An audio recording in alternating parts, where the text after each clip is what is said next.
다음을 볼게요. 자, 이 글자는요. 심을 제자라고 하는 건데요. 여기에 포인트를 두시면 되죠. 나무를 뭐예요? 심는 거죠. 땅속에 뿌리나 씨앗 따위를 묻는 것을 우리는 심는다라고 하잖아요. 여기에서 포인트를 찾으시면 되겠습니다. 자, 어떤 의미냐면 우리 열십자 많다라고 배웠죠. 그리고 이 글자는 창이죠. 우리 예전에 고대 사회는 전쟁이 많았다라고 했잖아요. 전쟁을 치르기 위해서는 많은 창이 필요하겠죠. 창은 칼과 달리 뭐가 필요해요? 나무 부분이 필요하잖아요. 그러니까 나무를 많이 뭐 해야 했어요? 심어야 했다는 거예요. 그런 의미의 심을 제자라고 보시면 되겠고요. 자, 이 글자는요. 심을 식자죠. 그러니까 두 개는 유의자 관계라고 보시면 되겠고요. 나무 목자와 고들직자가 합쳐진 거예요. 나무가요. 이렇게 곧게 자라나게 하려면 뭐 할 때부터 잘해야 돼요? 심을 때부터 잘해야 돼요. 나무를 처음부터 이렇게 비스듬하게 심으면 어떻게 돼요? 비스듬하게 자라겠죠. 그런 의미에서 나무가 곧게 자라나게 하려면 뭐 할 때부터 잘해야 된다? 심을 때부터 잘해야 된다라고 해서 이 글자가 심을 식자라고 보시면 되겠습니다. 그래서 식이라고 하는 음은 고들직자에서 온 거라고 보시면 되겠고요. 이 고들직자는 나중에 나오니까 그때 다시 한번 설명을 하도록 하겠습니다. 자, 다음으로 가볼까요?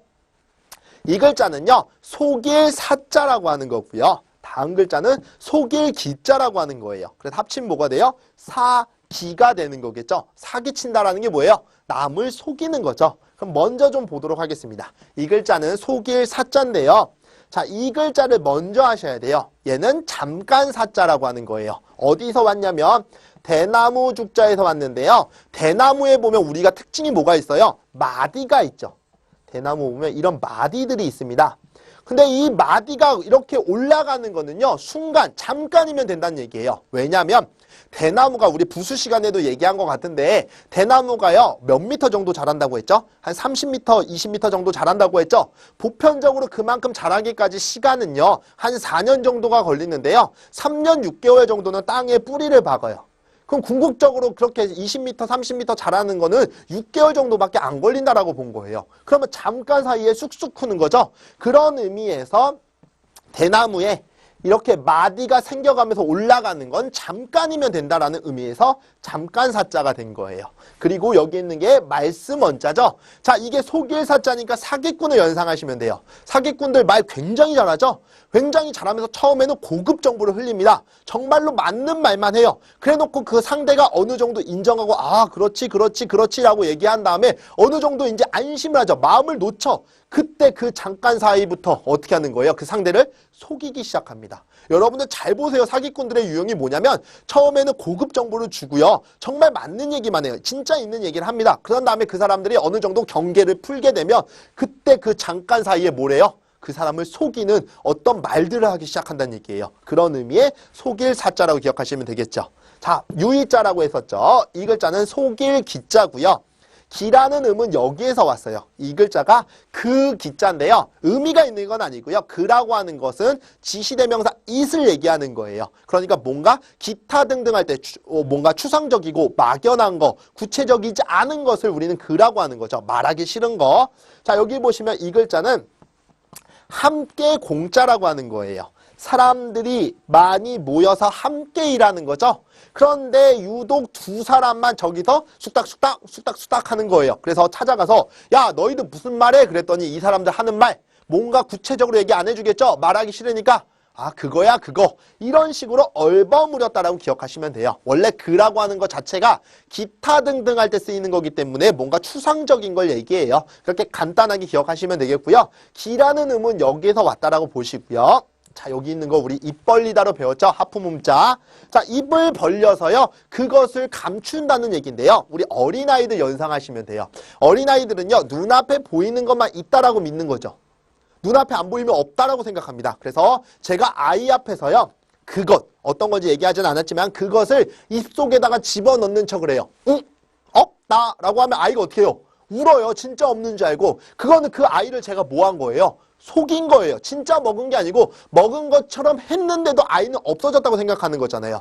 그 아이를 속인 게 되는 거겠죠. 속일 기자라는 거 기억을 하시면 되겠고요. 자, 다음으로 가볼까요?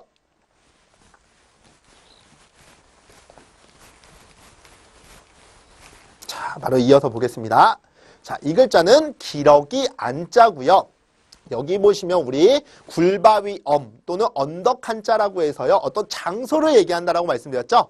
사람들도 어떤 장소에 모여 살죠. 이와 마찬가지로 새들 중에서도 집단으로 모여서 사는 새가 있어요. 그게 바로 기러기라고 하는 의미인데요. 기러기는 철새죠.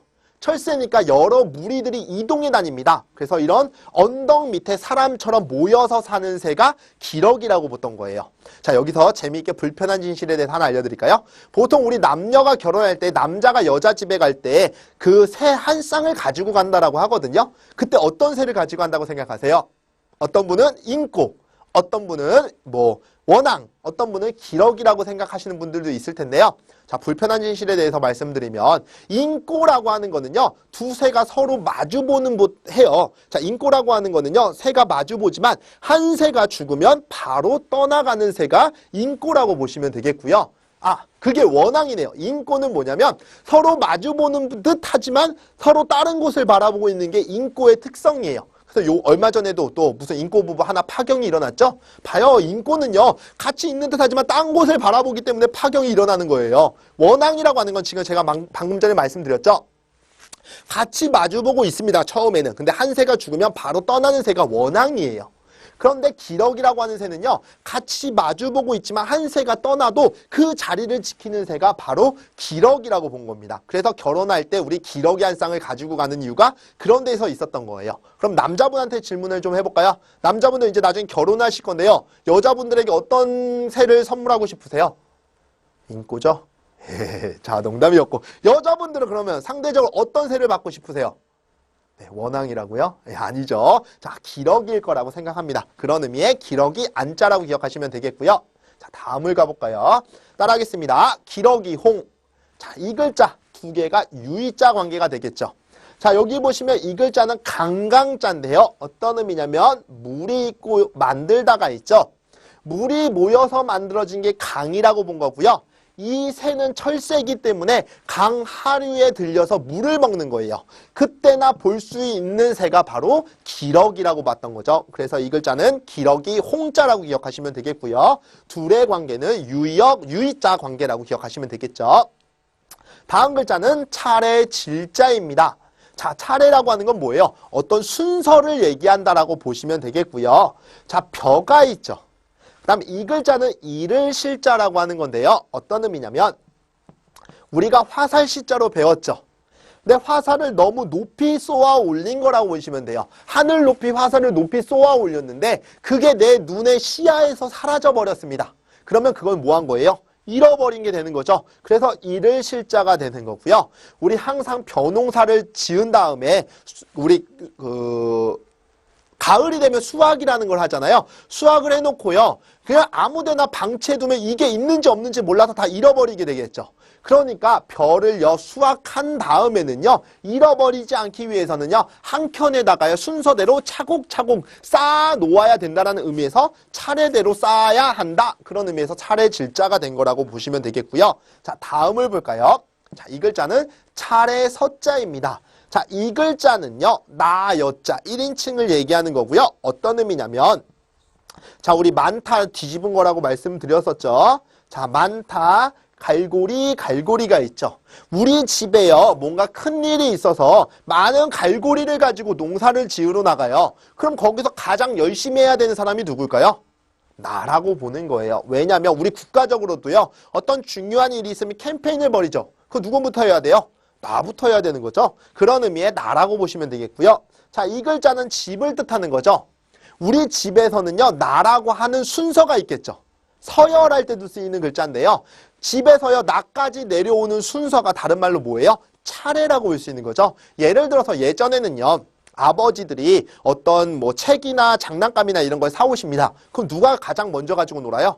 형이 먼저 가지고 놀죠. 그 다음에 형이 이제 그게 실증이 나면 누구한테 내려와요? 동생들한테 내려오는 거죠. 그러니까 그렇게 집에서 나까지 내려오는 그 순서, 그 과정을 뭐라고 할 수 있을까요? 차례라고 할 수 있는 거죠. 그런 의미의 차례 서자고요. 서열할 때 쓰이는 글자라고 보시면 되겠습니다. 그래서 차례질, 차례서 합치면 질서가 되는 거죠. 질서를 지키세요가 뭐예요? 차례를 지키세요가 되는 거겠죠. 자, 이렇게 글자를 또 배워보았고요. 또 준비해서 다음 글자 보도록 할게요.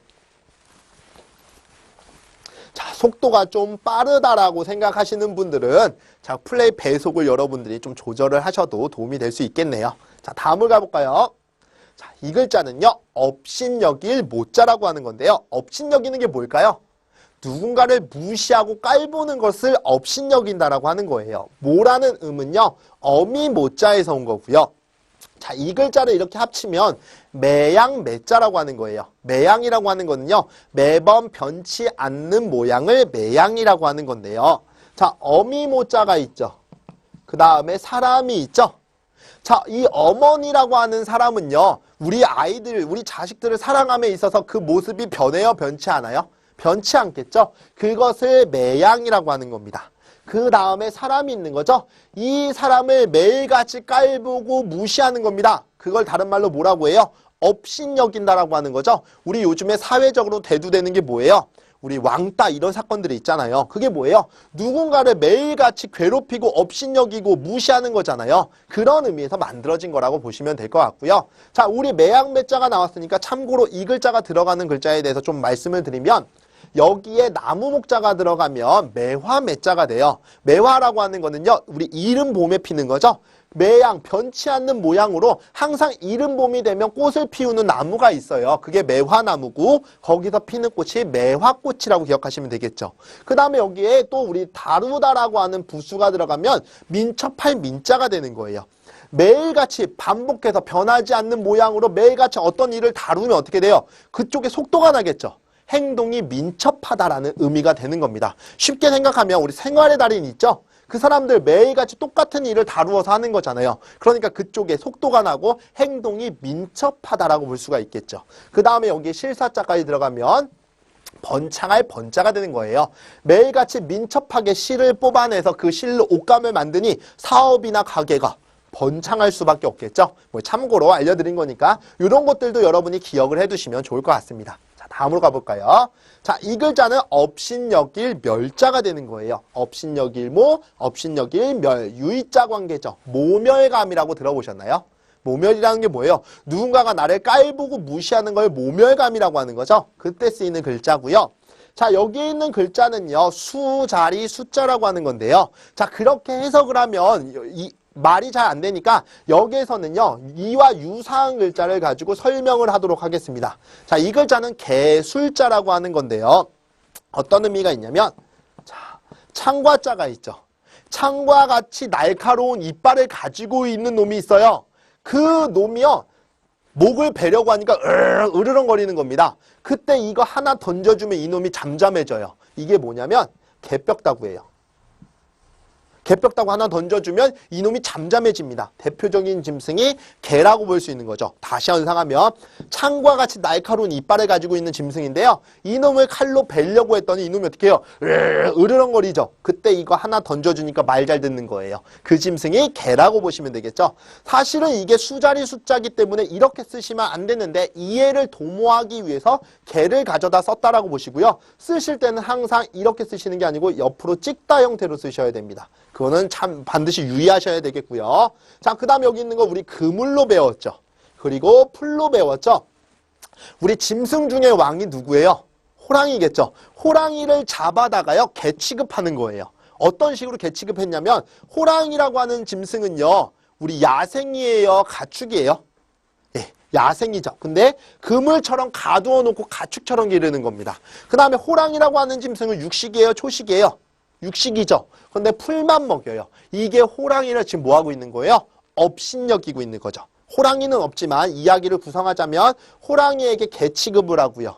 그물에다가 가두어 기르고요. 풀만 먹이고 있는 거예요. 이것을 업신여긴다라고 볼 수 있겠죠. 그런 의미의 업신여길 멸자가 되는 거고요. 모멸할 때 쓰인다라고 기억하시면 되겠습니다.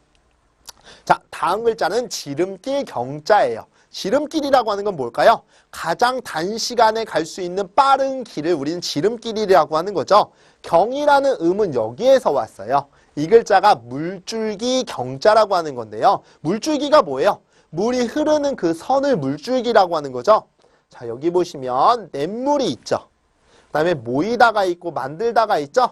냇물이 모여서 만들어진 게 물줄기가 생기겠죠. 그런 의미의 물줄기 경자고요. 그 다음에 우리가 배웠던 사람들이라는 의미가 있습니다. 자, 이렇게 물줄기를 두고요. 여기에 영희가 살고요. 여기가 순이가 사는데 영희와 철수가 사는데요. 둘이 애인 관계예요.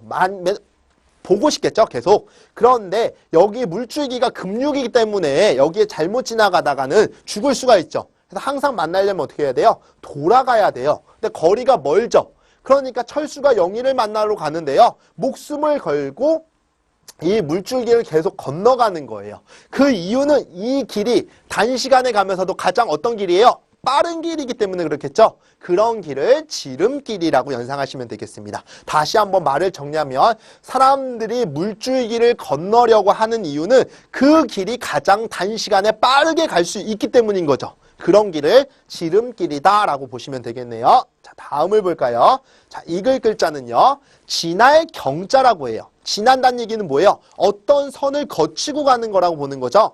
자, 여기 보시면 물줄기 경자 있죠. 그리고 이거 실이 있죠. 우리 실이라고 하는 건 잡으면 밑으로 떨어져요. 이렇게 밑으로 가는 선을 세로선이라고 하죠. 그래서 이 글자를요. 경선경자라고도 하는데요. 경선이라고 하는 것은 세로선을 얘기하는 거예요. 자, 물줄기도 위에서 아래로 흐르는 거죠. 실도 위에서 아래로 내려오는 거죠. 이렇게 세로로 내려오는 선을 경선이라고 하는데요. 이 경선은 항상 이 가로선을 뭐 할 수밖에 없어요? 지날 수밖에 없겠죠. 그런 의미의 지날 경자라고 보는 거예요.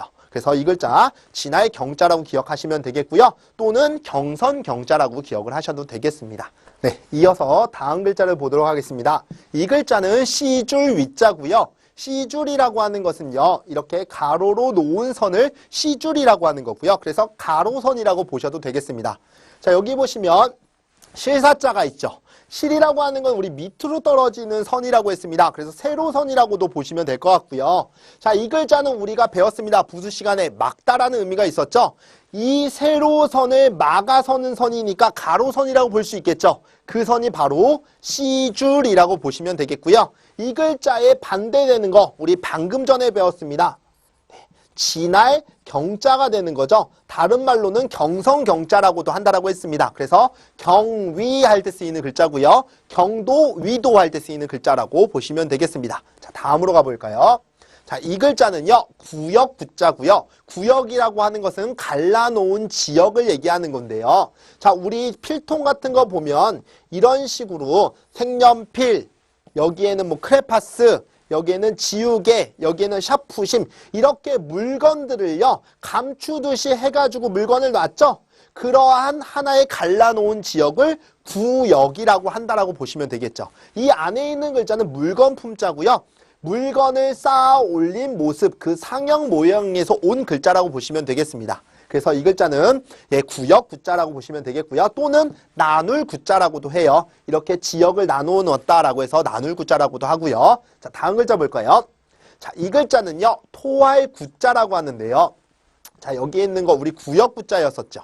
그리고 여기는 뭐예요? 입 벌리다가 있죠. 어떤 의미냐면 우리가 입속으로 물건, 식품을 집어넣죠. 집어넣으면 뱃속에 감추듯이 감직하고 있는 거잖아요. 그런데 소화가 안 돼요. 그럴 때 어떻게 해요? 입 벌려서 개워내야 되겠죠. 으악하게 해야 되겠죠. 그것이 바로 토하는 거라고 보는 거잖아요. 구토할 때 쓰이는 토할 구자라고 보시면 되겠고요. 구라는 음은 여기에서 온 거라고 보시면 되겠죠. 자, 다음으로 가볼까요? 자, 토할 토자가 마침 잘 나왔네요. 자, 입구자의 흑토자죠. 토라는 음은 여기서 온 거고요. 입에다가 흙을 집어넣으면 못 먹고 바로 뱉어내겠죠. 그것을 토한다라고 본 겁니다. 그런 의미의 토할 구자가 되는 토할 토자가 되는 거고요. 두 개는 유의자 관계라고 보시면 되겠네요.